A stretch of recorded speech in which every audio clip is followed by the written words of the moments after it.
Η επικαιρότητα, κυρίες και κύριοι, περιστρέφεται γύρω από τις εκλογές, από τις ευρωεκλογές, οι οποίες έδωσαν ένα αποτέλεσμα το οποίο και σοκάρισε και προκάλεσε έναν σεισμό που ίσως, όπως έγραψε ένα site, δεν είναι και ο κύριος σεισμός στο ελληνικό πολιτικό σύστημα. Φαίνεται λοιπόν όλοι να ασχολούνται με το μήνυμα αυτών των εκλογών, αν και πολλοί εκτιμούν ότι έχουν απονομιμοποιηθεί πολλά πράγματα, κυρίως με την αποχή του 60%. Από αυτό το σοκ λοιπόν, το οποίο αναλύεται πολύ τις τελευταίες ημέρες και σε τηλεοπτικές εκπομπές και σε άλλα μέσα ενημέρωσης, δεν θα επιμείνουμε. Γιατί πήρατε μια εικόνα, εμείς θα ασχοληθούμε σήμερα με ένα θέμα το οποίο λίγο θα μας χαλαρώσει, θα μας κάνει να αναπολύσουμε λίγο την ιστορία μας, να αυτοπροσδιοριστούμε αν θέλετε με βάση αυτή την ιστορία, να δούμε το οραματικό της παρελθόν, πώς δηλαδή κάποτε υπήρχε ένας οικουμενικός ελληνισμός που άφησε το αποτύπωμά του στον κόσμο και που αυτό το αποτύπωμα οφείλει να το σεβαστεί η σημερινή ελληνική πολιτεία. Δεν είμαι πολύ σίγουρος ότι στην εξωτερική πολιτική υπάρχει αυτός ο σεβασμός, αν και αυτό το αποτύπωμα είναι που μας συντηρεί σήμερα και προκαλεί ένα σεβασμό προς το ελληνικό κράτος. Θα ασχοληθούμε λοιπόν με το ερώτημα αν ζει ο βασιλιάς Αλέξανδρος, όσο και αν αυτό είναι λίγο παραμυθένιο. Αν ανήκει στην ιστορία του μύθου, αν ανήκει στο πεδίο του μύθου. Έχουμε μαζί μας έναν περιηγητή, θα έλεγα, ο οποίος επαγγελματικά είναι οικονομολόγος, αλλά είναι ερασιτέχνης περιηγητής και εραστής της περιήγησης. Είναι ο κύριος Πάρης Γαβριλίδης, τον ευχαριστώ που είναι σήμερα στο στούντιό μας. Καλησπέρα. Σας ευχαριστώ πολύ για την πρόσκληση. Ο κύριος Γαβριλίδης λοιπόν είχε ένα όνειρο να ακολουθήσει τα βήματα του Μεγάλου Αλεξάνδρου, τα ακολούθησε και με μια σειρά φωτογραφιών που θα σας παρουσιάσουμε και θα τις σχολιάζει. Πιστεύω ότι θα μας μεταφέρει και στην εποχή και σε αυτές τις περιοχές που θα δείτε στις φωτογραφίες και νομίζω θα σας αρέσουν αυτά που θα δείτε. Να ρωτήσω κύριε Γαβριλίδη καταρχάς τι σας όθησε να κάνετε αυτή τη διαδρομή και δώστε μας και μερικά στοιχεία του εαυτού σας. Είστε ένας πολίτης αυτής της πόλης, ο εργαζόμενος πολίτης που ερασιτεχνικά του άρεσε η περιήγηση. Ακριβώς. Εγώ είμαι οικονομολόγος, εργάστηκα στην ελληνική εταιρεία Χάλιβος στη Θεσσαλονίκη. Από πολύ μικρός είχα αγάπη για τα ταξίδια. Αλλά αυτό το συγκεκριμένο ταξίδι των 32 ημερών, των 22.000 χιλιόμετρων στην Κεντρική Ασία, ήταν ένα όνειρο ζωής. Το σχεδιάσαμε με έναν συνάδελφο, ο οποίος έχει ταξιδέψει πάρα πολύ στη ζωή του, περίπου 3 χρόνια, και ταξιδέψαμε σε 4 χώρες της Κεντρικής Ασίας, στο Ουσμπεκιστάν, στο Τατζικιστάν, στο Κυργιστάν και τέλος στο Καζακστάν. Πολύ βασικά ήταν 3 οι στόχοι. Ο πρώτος ήταν ο δρόμος του μεταξιού, που ήταν κάτι πολύ σημαντικό για 1700 χρόνια, από το 200 π.Χ.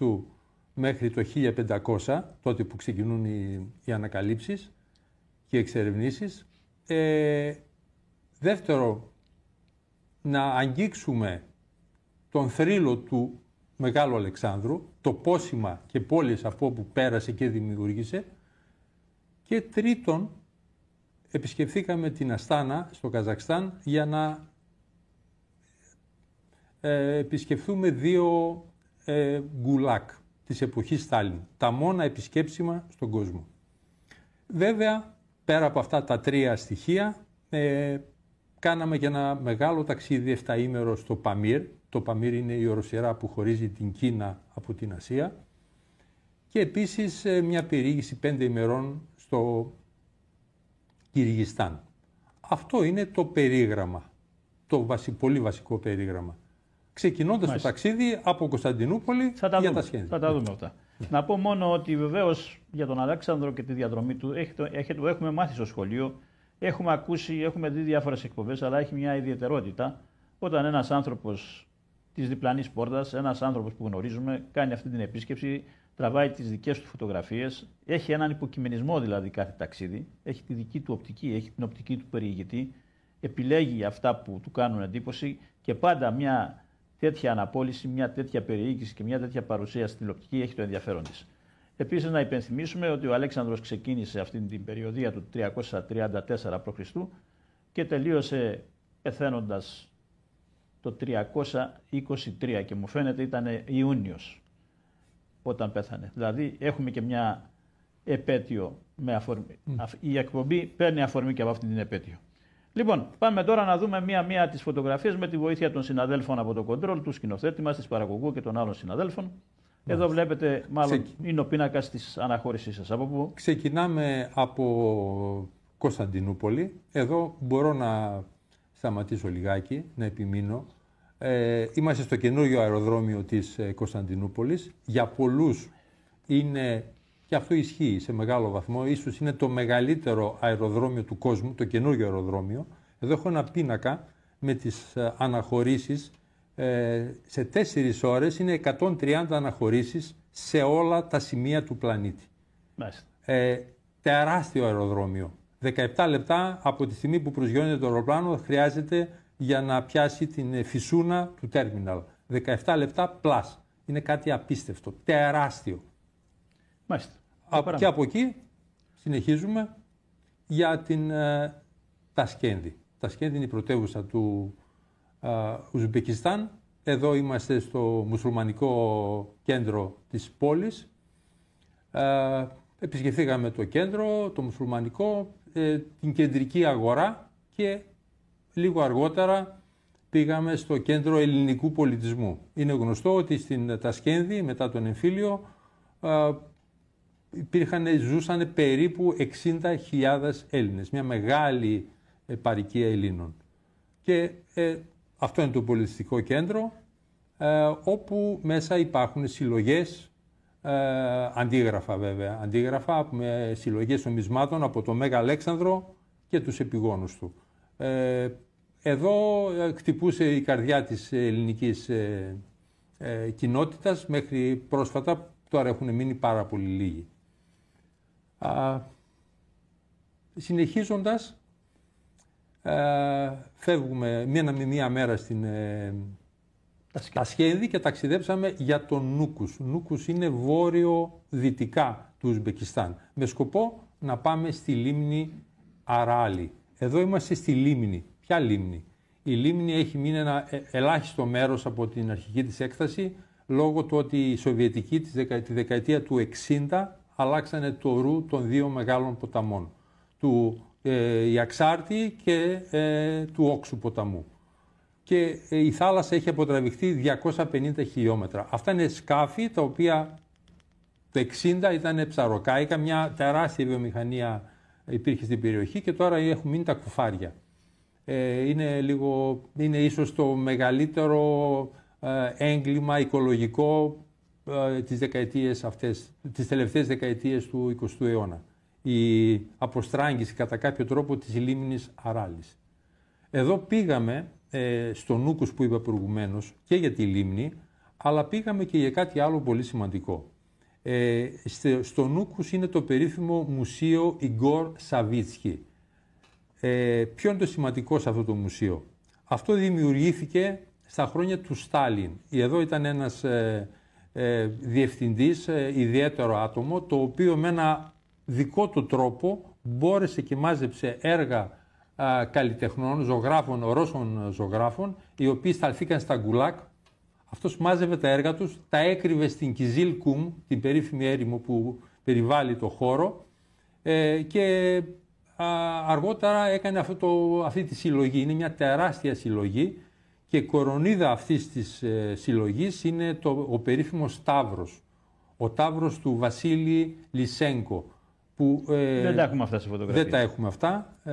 Εντάξει, δεν μπορούμε να το πούμε. Τα οποία είναι ο μαύρος και ο κόκκινος φασισμός. Ένα καταπληκτικό έργο και πολλά άλλα βέβαια. Μάλιστα. Να δούμε την παρακάτω φωτογραφία παρακαλώ. Εδώ είναι ο περίφημος, ο γνωστός μας Όξος, ποταμός των αρχαίων. Αυτόν διάβηκε ο Αλέξανδρος για να κτίσει την Αλεξάνδρεια επί του Όξου, τη γνωστή. Είναι ένα ποτάμι πολύ μεγάλο, οι κυριότεροι ποταμοί της Κεντρικής Ασίας είναι ο Όξος, που σήμερα λέγεται Αμουντάρια, και ο Ιαξάρτης, που θα δούμε στη συνέχεια στην Αλεξάνδρεια την Εσχάτη, δηλαδή ο Σιρντάρια. Συνεχίζουμε. Και από εδώ ξεκινάει ο δρόμος του μεταξιού. Εδώ είμαστε στη μυθική Χίβα. Χίβα ήταν από τις πιο σημαντικές πόλεις, σταθμούς του δρόμου του μεταξιού. Να πούμε κάτι σύντομα για τον δρόμο του μεταξιού. Αυτός, είπαμε, ξεκίνησε περίπου το 200 μέχρι το 1500, δηλαδή 1700 χρόνια, και μετέφερε, ήταν το ίντερνετ της εποχής για 1700 χρόνια. Έκανε η βασική διαδρομή, η οριζόντια διαδρομή, εδώ είναι μια βακτηριανή καμήλα, γιατί όταν μιλάμε για δρόμο του μεταξιού, μιλάμε για βακτηριανές καμήλες, 1000 βακτηριανές καμήλες, 1500 κυργισιανά άλογα, και ξεκινούσε αυτή η διαδρομή από το Ξιάν, την παλιά πρωτεύουσα της Κίνας, και έφτανε στην Κωνσταντινούπολη. Φυσικά αυτές οι πόλεις έχουν μεγάλη σημασία, γιατί εδώ ανέβαινε ο κάθετος άξονας από την Ινδία με τα μπαχαρικά. Γινόταν η μεταφόρτωση των εμπορευμάτων και συνέχιζε το καραβάνι για τη Δύση. Εδώ είναι ο γνωστός σε εμάς, αλλά λίγο διαφορετικά από ό,τι εκεί, Νασρεντίν Χότζας. Ο Νασρεντίν Χότζας για μας είναι ένα αστείο, ένα παραμυθάκι. Για τους κατοίκους της Κεντρικής Ασίας είναι ένα πολύ δυνατό πρόσωπο. Μου εξηγούσε η Ξαναγός, είναι κάτι όπως σε εμάς ο Έσωπος. Είναι η σοφία με έναν τρόπο εύληπτο για τους ανθρώπους του μόχθου, με τα αστεία, μέσω λαϊκή σοφία. Λαϊκή σοφία. Και εμείς σαν λαϊκή σοφία τον χρησιμοποιούμε. Δηλαδή αυτή η φωτογραφία, για να την τραβήξω, περίμενα κάποιες 40-50 άτομα ήθελαν να βγουν φωτογραφία. Όλοι και περίμενα υπομονητικά για να την τραβήξω. Είναι πολύ αγαπητός σε όλη την Ασία. Νασρεντίν Χότζας. Εδώ είμαστε στην Μπουχάρα. Επίσης, αυτό είναι το κέντρο της Μπουχάρα. Μια άλλη πόλη, σταθμός του δρόμου του μεταξιού, η οποία είναι γνωστή, για τα χαλιά της, που τα ξέρουν περισσότεροι. Η Μπουχάρα και η Σαμαρκάνδη ήταν οι δύο μεγάλες πόλεις. Η Μπουχάρα και η Σαμαρκάνδη. Και επίσης για τα μπαχαρικά κτλ. Ήταν η πόλη σταθμή μεταφόρτωσης εμπορευμάτων. Ανέβαινε ο κάθετος άξονας από την Ινδία και συνέχιζε για τη Δύση. Εδώ έχω βάλει αυτό το βάζο, γιατί έχει μια ιδιαίτερη σημασία. Αυτό είναι ένα βάζο κινέζικο. Οι Κινέζοι είναι γνωστό ότι είναι φίνοι στην πορσελάνη. Εδώ όμως, αν παρατηρήσει κανείς το κέντρο, στη βάση του λαιμού του βάζου, υπάρχει ο μέανδρος, ο ελληνικός μέανδρος. Αυτό ήρθε ο Αλέξανδρος και με την Αλεξάνδρεια την Εσχάτη, από εκεί ξεκίνησε η επικοινωνία των δύο πολιτισμών, του ελληνικού και του κινέζικου. Πήραν οι Κινέζοι το μέανδρο, το σύμβολο της προόδου, της ενότητας, της δύναμης, της αιώνιας ζωής, και το αποτυπώσανε σε ένα βάζο δικό τους, κατά τα άλλα με κινέζικα θέματα. Αλλά ο μέανδρος είναι εκεί. Εδώ είμαστε στην περίφημη Σαμαρκάνδη. Η Σαμαρκάνδη είναι ένα στολίδι, είναι η πρωτεύουσα μιας τεράστιας αυτοκρατορίας, της αυτοκρατορίας του Ταμερλάνου, που ξεκινούσε από την Σεούλ και τελείωνε στη Σμύρνη, μια τεράστια περιοχή. Ο Τούρκο-Μογγόλος Ταμερλάνος, με το καλό, με το άγριο, προώθησε όλους τους μηχανικούς και τους αρχιτέκτονες της εποχής να κτίσουν ό,τι καλύτερο μπορούσαν στην Σαμαρκάνδη. Η Σαμαρκάνδη είναι στολίδι. Αυτή είναι η περίφημη πλατεία Ρετζιστάν. Μια μαγευτική πλατεία. Και αυτά είναι πανεπιστήμια, είναι οι μεντρεσέδες που λένε αυτοί. Η Σαμαρκάνδη υπάρχει ως πόλη και σήμερα, είναι Βέβαια, Σαμαρκάνδη, η οποία λεγόταν στα χρόνια του Αλεξάνδρου Μαρακάνδα. Εκεί γνώρισε ο Αλέξανδρος την Ροξάνη, τη γυναίκα του, και έχουμε και μια άλλη Ροξάνη σημερινή στη συνέχεια. Αυτό εδώ είναι το μαυσολείο του Ταμερλάνου. Το έχω επιλέξει γιατί το Τάζ Μαχάλ, το γνωστό Τάζ Μαχάλ, το πιο πολυφωτογραφημένο κτίριο στον κόσμο, στην Άγκρα της Ινδίας, το πρότυπό του είναι αυτό. Είναι το μαυσολείο του Ταμερλάνου. Μιλάμε για Σαμαρκάνδη. Σαμαρκάνδη, ναι. Όλα είναι Σαμαρκάνδη. Η Σαμαρκάνδη είναι ένα στολίδι, μια πόλη. Δηλαδή, αν μπει κάποιο μέσα εκεί, βλέπει τον Ταμερλάνο. Ναι, είναι ο Ταμερλάνος μέσα. Ναι, είναι ο Ταμερλάνος. Είναι όλο χρυσάφι παντού, ας πούμε. Είναι πάρα πολύ. Ο Ταμερλάνος είναι θεός για αυτούς. Πώς είναι θεός πραγματικά. Ο Ταμερλάνος. Γιατί έκανε. Εδώ φωτογράφησα μια σημερινή Ροξάνη, μια όμορφη κοπέλα, η οποία είναι μοντέλο με χρυσαφικά κτλ. Αλλά έχει μια καταπληκτική ομορφιά. Οι γυναίκες έχουν χαρακτηριστικά πολύ όμορφα. Κάπως έτσι φαντάζομαι θα ήταν και η Ροξάνη του Αλεξάνδρου. Εδώ είμαστε πάλι Σαμαρκάνδη. Είναι ο δρόμος ο οποίος έχει διατηρηθεί από τα χρόνια του δρόμου του μεταξιού και αυτό είναι ένα καραβάν σαράι της εποχής εκείνης. Το έχουν κρατήσει και σήμερα είναι κατάλημα, ξενοδοχείο, ρεστοράν, καφέ κτλ. Μιλάμε για το Ουσμπεκιστάν τώρα, έτσι. Πάντα μιλάμε για Ουσμπεκιστάν και μιλάμε για Σαμαρκάνδη, η οποία είναι η κορονίδα των πόλεων. Όσον αφορά το Ουσμπεκιστάν. Έχω πάει και εγώ στη Σαμαρκάνδη σε μια επίσκεψη που είχε κάνει στην Τασκένδη ο Άκης ο Χατζόπουλος και ήταν υπουργός άμυνας και μας πήγαν στη Σαμαρκάνδη να την δούμε. Είναι καταπληκτική. Μάλιστα. Προχωράμε. Ωραία.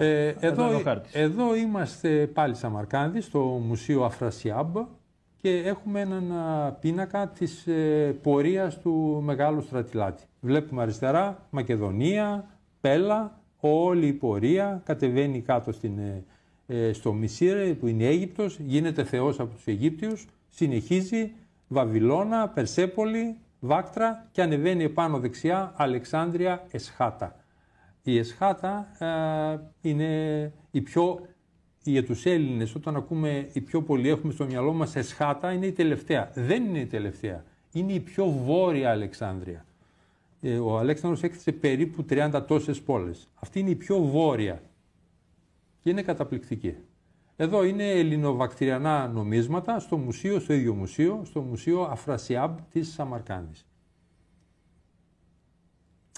Εδώ έχουμε φτάσει ήδη στην Αλεξάνδρεια επί του Όξου, η οποία είναι 15 χιλιόμετρα νότια της σημερινής πόλης Τερμέζ. Το Τερμέζ στα χρόνια του Αλεξάνδρου ήταν Θέρμης, γιατί είναι πολύ ζεστό μέρος, έχει μια φοβερή θερμοκρασία. Το Θέρμης με την παραφθορά 23 αιώνων, Θέρμης, Τέρμης, Τερμέζ. Σήμερα είναι Τερμέζ. Και εδώ έχουν κάνει αναστήλωση ενός κτηρίου της Αλεξάνδρειας επί του Όξου και έχει βάλει αυτή την πινακίδα του Υπουργείου Πολιτισμού και λέει αναστηλωμένο κτίριο όπως φαντάζονται ήταν της εποχής του Αλεξάνδρου. Είμαστε στην Αλεξάνδρεια. Δεν ξέρουμε τι κτίριο ήταν. Όχι, δεν ξέρουμε. Εδώ είχαμε, ναι. Εδώ είναι εκεί που είναι τα δέντρα, ας πούμε, το πράσινο, ήταν το ποτάμι. Ήταν το ποτάμι, ο Όξος, ο οποίος τώρα έχει πάει 3,5-4 χιλιόμετρα στο βάθος και εδώ ήταν το λιμάνι της αρχαίας πόλης. Μάλιστα. Πόλης της ποιας πόλης? Της πόλης της Αλεξάνδρειας επί του Όξου. Εδώ είναι ό,τι μπόρεσε να βρει η Σκαπάνη, τα κτίρια, τα οποία ήταν όλα με πλήθυνα εννοείται, γιατί δεν υπάρχει κάτι άλλο υλικό. Με πυλό είναι τα κτίρια. Εδώ ήταν το πιο εύκολο πέρασμα, μας έλεγε ο ξεναγός. Εδώ είχαμε έναν ξεναγό, να πω κάτι σε αυτό. Είχαμε έναν ξεναγό, τον περίφημο Σεργέη. Περίφημο γιατί αυτός ήταν οικονομολόγος, αλλά έκανε από χόμπι το ξεναγό σε ένα μεγάλο πρακτορείο που ήμασταν εμείς εκεί. Ο οποίος ήξερε πάρα πολλά πράγματα για τον ελληνισμό. Απίστευτα πολλά πράγματα. Αισθανόμουν ελαχιστότατος μπροστά του. Και κυρίως για τον Αλέξανδρο. Είχε ένα πάθος, ήξερε τα πάντα για τον Αλέξανδρο. Και μας μιλούσε, δεν έχω ακούσει Έλληνα να μιλάει τόσο παθιασμένα για τον ελληνισμό σαν τον Σεργέη. Και εδώ είμαστε μαζί του. Μπορεί ο ελληνισμός να βιώνεται καλύτερα στο εξωτερικό, σε αυτές τις περιοχές που πέρασε ο Αλέξανδρος, από ότι στην Ελλάδα. Δεν σταματούσε να μιλάει για τον Αλέξανδρο. Και κυρίως στην Νότια Ελλάδα δεν ξέρω πώς βιώνεται, γιατί έχουν κανένα άγαλμα του Αλέξανδρου. Πάμε παρακάτω. Ναι. Εδώ πήγαμε στο Τερμές κυρίως για το αρχαιολογικό μουσείο. Είναι το περίφημο αρχαιολογικό μουσείο του Τερμές, που είναι το μεγαλύτερο μουσείο ελληνιστικής τέχνης στην Κεντρική Ασία. Μπαίνοντας μέσα ο Αλέξανδρος και πίσω η στρατηγή του. Είναι η προμετωπίδα με το που μπαίνει στο μουσείο. Ένα μουσείο που έχει μέσα πολλά σπαράγματα της ελληνιστικής εποχής, νομίσματα. Είχαμε μια τυχεία, γιατί τα πιο βασικά εκθέματα απουσίαζαν σε μια περιοδική έκθεση στην κεντρική Ευρώπη, στο Βερολίνο, στο Παρίσι κτλ.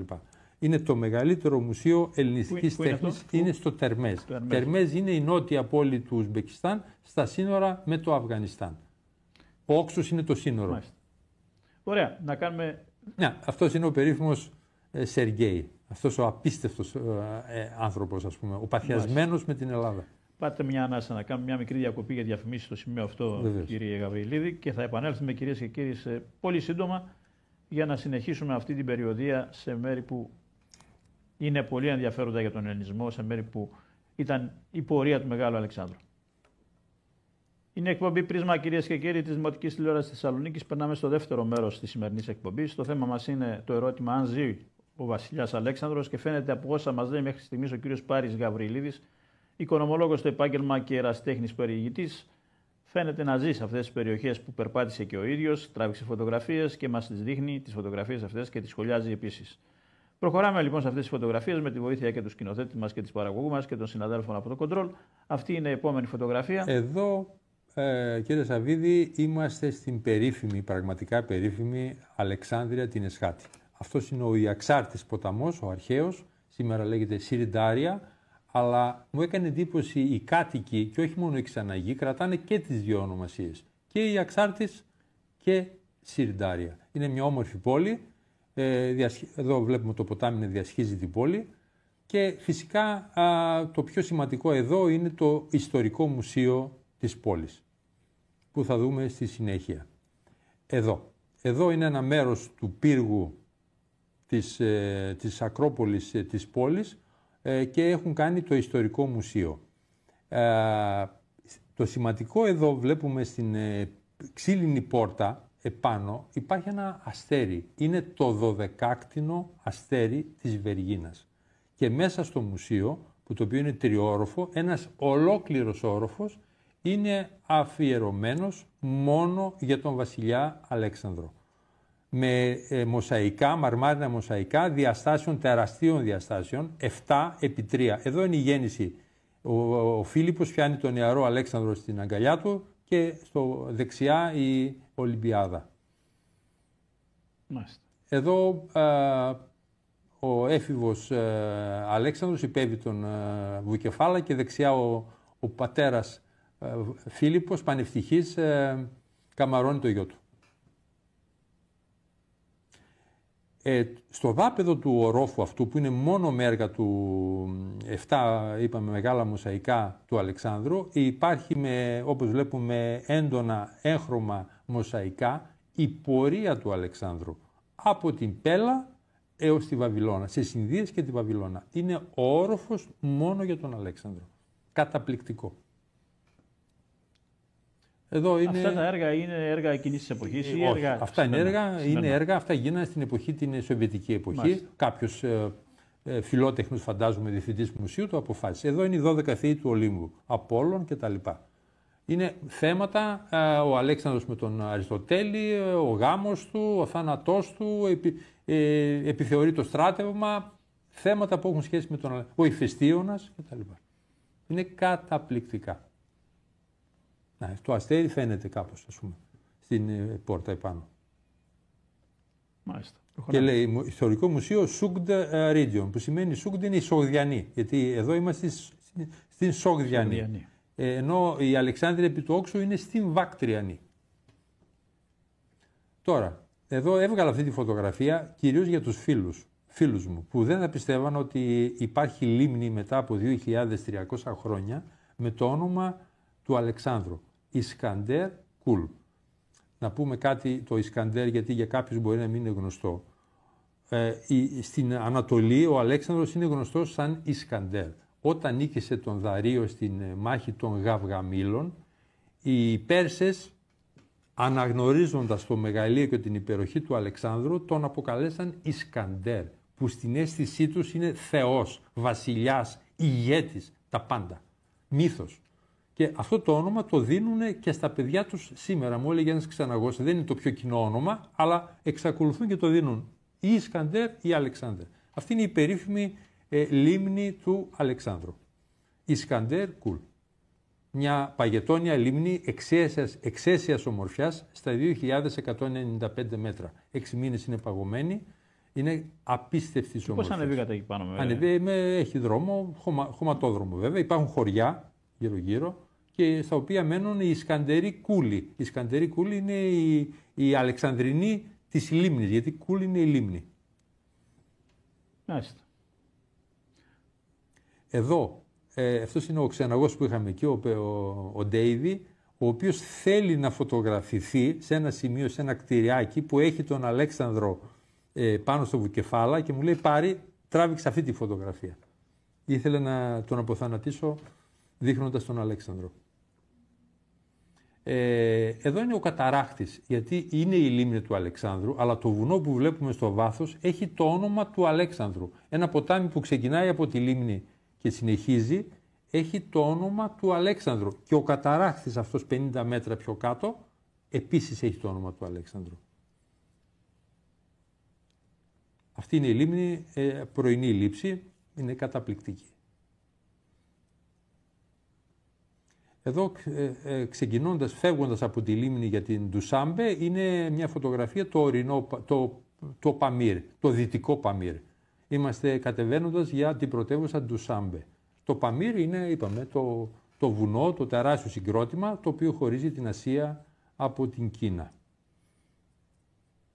Εδώ είμαστε στο Αρχαιολογικό Μουσείο της Ντουσάμπε. Ντουσάμπε, είπαμε, είναι η πρωτεύουσα του Τατζικιστάν. Τατζίκ σημαίνει Πέρσες, άρα αυτή η χώρα είναι η μόνη χώρα που μιλάνε περσικά, ενώ οι άλλες οι τρεις χώρες μιλάνε τουρκικά, είναι τουρκόφωνοι, αυτή είναι περσόφωνοι. Εδώ είναι ένα απομεινάρι της ελληνιστικής εποχής, έχει πάρα πολλά εκθέματα ελληνιστικά. Μετά από την Ντουσάμπε ξεκινήσαμε, όπως είπα στην αρχή, ένα 7ήμερο ταξίδι στο Παμίρ. Εδώ το Παμίρ είναι μια τεράστια οροσειρά που φτάνει μέχρι τις 6 και 7.000 μέτρα υψόμετρο. Εδώ με τον οδηγό, τον Ιμπραχήμ, στα 4.344 μέτρα. Καργκούς, κάπως έτσι. Αυτή είναι, θα μιλήσουμε γι' αυτό λίγο στο τέλος. Εδώ είμαι με έναν, ήταν η πιο συγκλονιστική στιγμή του ταξιδιού, η συνάντηση με έναν μακρινό πατριώτη μας, απόγονο των στρατιωτών του Μεγάλου Αλεξάνδρου, σε ένα χωριό του Παμίρ, του Σιών, ένα χωριό στα 2.900 μέτρα. Ξέρει καθόλου ελληνικά? Καθόλου ελληνικά, δεν ξέρει, αλλά δεν σταμάτησε να κλαίει μια ώρα που ήμασταν εκεί και να σκουπίζει τα κατακόκκινα μάτια του. Θα τα πούμε στο τέλος. Αυτός είναι... Μόνο για κάτοικους της περιοχής εκείνης δεν μοιάζει. Ναι, είναι ο φίλος μου, ο οποίος μόλις τον είδα μου λέει αυτός είναι από την Άουσα, από τη Βέρεια. Είναι πιο Έλληνας από μένα τουλάχιστον. Σαφώς. Ήταν συγκινησιακή η συνάντηση, θα τα πούμε μετά. Από εκεί, εδώ είμαστε Μπισκέκ, έχουμε φύγει, έχουμε πάει ένα πενθήμερο στο Μπισκέκ. Μπισκέκ είναι η πρωτεύουσα του Κυργιστάν και εδώ η κυρία στην αγορά, στο παζάρι, το παζάρι είναι βασικό στοιχείο των κοινωνιών αυτών, έχει φτιάξει με τα χεράκια της όλα αυτά τα ωραία γλυκά και τα πουλάει όπως το παζάρι.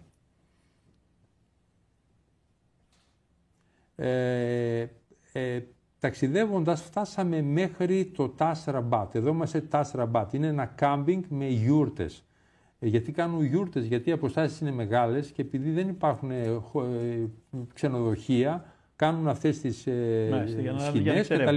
Εδώ η Κίνα, στο βάθος που φαίνεται το βουνό, είναι η Κίνα. Είμαστε 40 χιλιόμετρα από την Κίνα. Και εδώ είναι το Τας Ραμπάτ. Τας Ραμπάτ ήταν το καραβάν σαράι, η πρώτη στάση που έκανε ο δρόμος του μεταξιού όταν έβγαινε από την Κίνα στην Ασία. Ήταν η πρώτη στάση αυτή του θρυλικού δρόμου του μεταξιού. Καλά, και η Κίνα Ασία είναι, αλλά κάνουμε το διαχωρισμό λυπής Ασίας και Κίνας. Ακριβώς. Εδώ άγρια άλογα, ήμερα άλογα, βόσκουν παντού, τα ζώα είναι παντού. Άπειρα άλογα. Γιατί το Κυργιστάν φημίζεται για τα άλογά του. Είναι τα περίφημα κυργιστιανά άλογα που γίναν μάχες για τα άλογα αυτά. Αυτό είναι το Τας Ραμπάτ, το οποίο έχει υπόγεια βέβαια, εκεί κοιμόταν, ξεκουραζόταν οι έμποροι, τα ζώα κτλ. Εδώ έχουμε αλλάξει, έχουμε φύγει από το Κυργιστάν και έχουμε ταξιδέψει στην Αστάνα.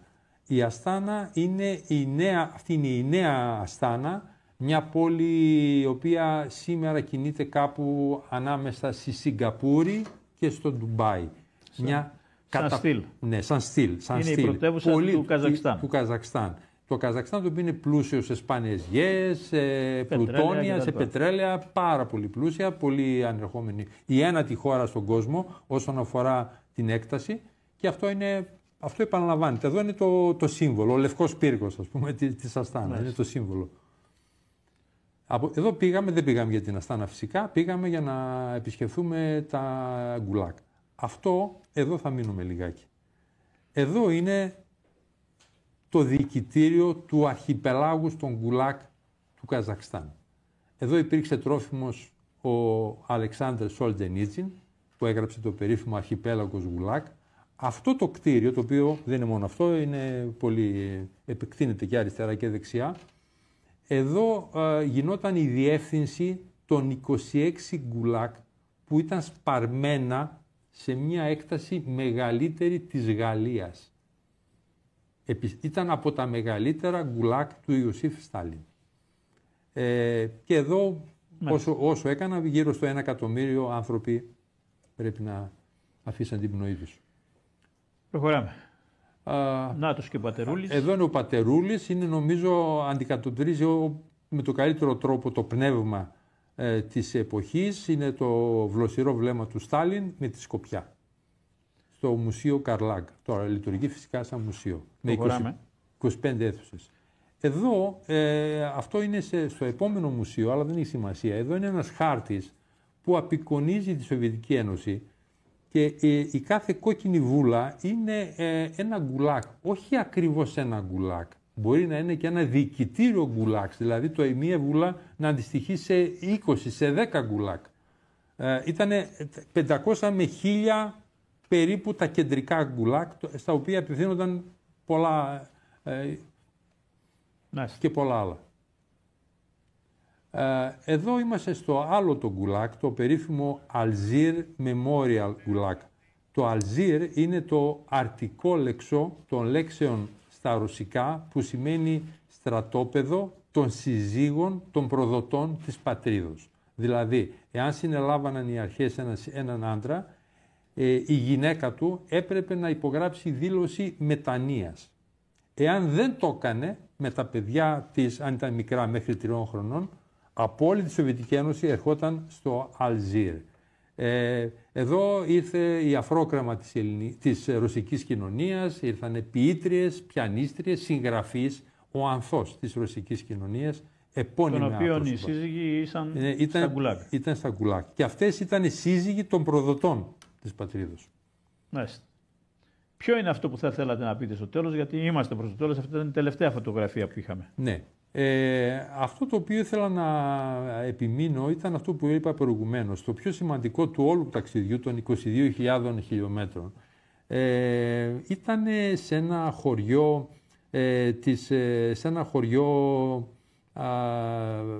πάνω στο Παμίρ, όπου, τι να πω, δηλαδή αυτό ήταν απίστευτη τύχη. Ήταν η πιθανότητα του ενός του εκατομμυρίου. Συναντήσαμε έναν απόγονο, δηλαδή, αυτό που είδαμε προηγουμένως. Αυτό έχει μια μεγάλη ιστορία. Πέσαν τηλέφωνα, μιλήσαμε εκεί με το Υπουργείο Τουρισμού της χώρας και μας επιβεβαίωσε ότι υπάρχουν κάποια χωριά, αυτό δηλαδή, και ένα άλλο, και για φοβερή μας τύχη συναντήσαμε αυτόν τον άνθρωπο. Όταν από τη στιγμή που του είπε ο ξεναγός ότι ήρθαν 2 Έλληνες να σας συναντήσουν και με το δίχτυ με ακουμπούσε στον ώμο τρέμοντας, Ισκαντέρ Μακεδόνσκι, είσαι από τη χώρα, από τη Μακεδονία του Ισκαντέρ, και έτρεμε και δεν προλάβαινε να σκουπίσει τα δάκρυά του. Μας έβαλε στο σπίτι του. Προφανώς εννοούσε τη Μακεδονία του Ισκαντέρ, ναι. Εννοούσε την Ελλάδα. Ναι, εννοείται. Καταρχήν είπαμε, με αφορμή αυτό κύριε Σαββίδη, να πω το εξής. Στην Κεντρική Ασία ξέρουν πολύ καλά ποιος είναι ο Αλέξανδρος. Ο Αλέξανδρος είναι Έλληνας για αυτούς. Το ξέρουν πάρα πολύ καλά. Δεν μπαίνει θέμα αυτό που κάποιοι νομίζουν. Η Μακεδονία για αυτούς είναι ελληνική και ο Αλέξανδρος είναι Έλληνας. Ο άνθρωπος μας εξήγησε την ιστορία του. Ο παππούς του ήταν από τη φυλή των Καλάς. Άφησε το Βόρειο Πακιστάν πριν 100 χρόνια. Ήρθε σε αυτά τα μέρη, έκανε οικογένεια. Αυτός είχε 3 παιδιά στην Αμερική. Δεν ήταν τυχαίος, είχε κάποια θέση. Ήταν έπαρχος, δημοτικός άρχοντας και ο οποίος δηλαδή, μας έβαλε στο σπίτι του και όταν γονάτισε μπροστά μου και ξανά με ακουμπούσε με τον δείκτη του χεριού του τρέμοντας και σκούπιζε τα δάκρυα. Ισκαντέρ Μακεντόνσκι, είσαι πραγματικά. Δηλαδή πρώτη φορά συναντούσε. Είσαι και ένα χαρακτηριστικό αποτύπωμα αυτού της. Του μοιάζει κιόλα. Αυτός ήταν φοβερό. Φοβερό. Μας έλεγε να μείνουμε εκεί, μας παρακαλούσε να έρθετε αύριο, να έρθετε όποτε θέλετε και μέχρι να εξαφανιστούμε. Σας είπε καμιά ιστορία, αν είναι και άλλοι σαν κι αυτόν εκεί? Όχι, γιατί όλη η συνάντηση ήταν ούτε μία ώρα, γιατί το πρόγραμμα ήταν γεμάτο, έπρεπε να ταξιδέψουμε. Έχετε μάθει αν το Υπουργείο Πολιτισμού και τα λοιπά ασχολείται με αυτόν τον κόσμο? Εδώ στην Ελλάδα. Το δικό μας, ναι. Λυπάμαι, όχι. Τώρα θα γίνει κάποια έκθεση. Νομίζω κάτι θα δημιουργηθεί με το... Εδώ στη Θεσσαλονίκη κάποια έκθεση νομίζω θα γίνει, δεν είναι ακόμα σίγουρο. Αυτό θα βοηθήσει το εξής, κύριε Σαββίδη. Υπάρχει ανάμεσα σε ένα τουρκόφωνο κόσμο που είναι εκεί και στον ελληνισμό υπάρχει ένα χαλί, ένα μαγικό χαλί, το οποίο είναι ζωντανό και το οποίο είναι ο Αλέξανδρος. Μας συνδέει, δεν υπάρχει άνθρωπος που δεν ξέρει, να μην ξέρει τον Ισκαντέρ. Παντού. Ο Αλέξανδρος είναι Ισκαντέρ. Το κακό είναι ότι δεν το αξιοποιεί αυτό. Δεν τον αξιοποιεί καθόλου. Τα έχει εγκαταλείψει καθόλου. Ασχολείται περισσότερο με τα gender, με τα gender, πώς τα λέμε, παρά με την ιστορία. Καλά είναι και αυτά. Ο Αλέξανδρος είναι αυτό που θέλω να καταλήξω. Ο Αλέξανδρος σε όλη την Ασία, αλλά ειδικά στις χώρες που πέρασε, δηλαδή το Ουσμπεκιστάν με την Αλεξάνδρεια επί του Όξου και στο Τατζικιστάν με την Αλεξάνδρεια την Εσχάτη, τη Λίμνη, είναι ζωντανός. Ο θρύλος του είναι ζωντανός. Και όταν γράφει ο μεγάλος Αλεξανδρινός Καβάφης στο ποίημά του στα 200 π.Χ. και αναφέρει το εξής: και την ελληνική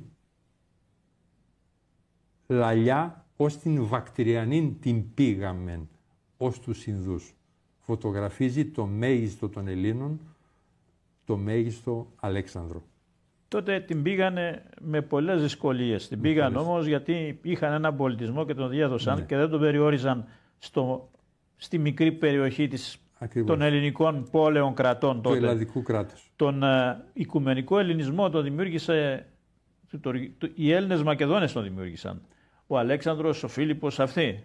Λοιπόν, και αυτός είναι ο ελληνισμός που ξέρουν αυτοί οι λαοί. Γιατί ήρθαν σε επαφή με αυτόν τον πολιτισμό. Τους έφερε αυτός ο ελληνισμός, αυτοί οι ηγέτες των ελληνιστικών χρόνων τους φέραν σε επαφή με αυτόν τον πολιτισμό τον ελληνικό, τους οποίους δεν τους πολυτιμά το αθηναϊκό κράτος. Δυστυχώς. Έτσι. Για να βρεις κάποιο άγαλμα του Αλεξάνδρου, μου φαίνεται πρέπει να πας σε καμιά περιοχή της Αθήνας, στις παρυφές της. Όχι, είναι τραγικό δηλαδή. Αν κάποιοι ξέρουν εκτός Ελλάδας τον ελληνικό πολιτισμό, ακόμη και τον αθηναϊκό ελληνικό πολιτισμό της αρχαίας Αθήνας, αυτόν τον πολιτισμό τον διέδωσε ο Αλέξανδρος. Μάλιστα. Και αυτό το πράγμα σημερινή ελληνική πολιτεία, η οποία θέλει να ευαπτίζεται και να βεβαίως έχει και μια συνέχεια με την αρχαία εποχή, αν και κατά το μυαλό τους παρακάμπτουν και το Βυζάντιο. Εν πάση περιπτώσει, αυτό όμως είναι μια άλλη ιστορία και άλλη εκπομπή. Λοιπόν, αυτός ο πολιτισμός διαδόθηκε από τους Μακεδόνες και αυτή τους την ενέργεια θα πρέπει και η ελληνική πολιτεία να την εκτιμήσει και οι Έλληνες. Αν θέλουν λοιπόν να νιώσουν και περήφανοι για την ταυτότητά τους, ας κάνουν αυτή τη διαδρομή που κάνατε και εσείς, η οποία θα κόστησε και ακριβά, έτσι. Κόστησε, αλλά όταν κάτι το αγαπάς και το θέλεις, δεν... αν μου επιτρέπετε να πω μόνο ένα σχόλιο. Πείτε και ολοκληρώμε σιγά σιγά. Μπορεί η λαλιά που λέει ο Καβάφης, ο μεγάλος Καβάφης, να μην υπάρχει σήμερα, αλλά το πέρασμα και ο θρύλος είναι ζωντανός. Άρα ζει ο βασιλιάς Αλέξανδρος. Ζει ο Αλέξανδρος. Ζει. Λοιπόν, το ερώτημα που θέσαμε στην αρχή της εκπομπής, κυρίες και κύριοι, αν ζει ο βασιλιάς Αλέξανδρος, η απάντηση είναι από τον κύριο Πάρη Γαβριλίδη ότι ζει. Και αν θέλετε να το διαπιστώσετε, κάντε και εσείς την ίδια διαδρομή ως ένα όνειρο της ζωής σας, έτσι να ευαπτιστούμε και εσείς, να ευαπτιστούμε και εμείς με αυτά που θα μας φέρετε σε αυτή την ιστορία που μας κρατά και σήμερα ζωντανούς και εν ονόματι της οποίας θα έλεγα ότι ευτυχώς υπάρχουμε. Κυρίες και κύριοι, ευχαριστούμε πολύ που μας παρακολουθήσατε. Να είστε καλά και ευχαριστώ και το Κοντρόλ για την βοήθειά του σε αυτή την παράθεση των φωτογραφιών και εσάς, κύριε Πάρη Γαβριλίδη, για όσα πολύ ενδιαφέροντα νομίζω. Πάρα πολύ για την πρόσκληση. Να είστε καλά, καλή σας νύχτα.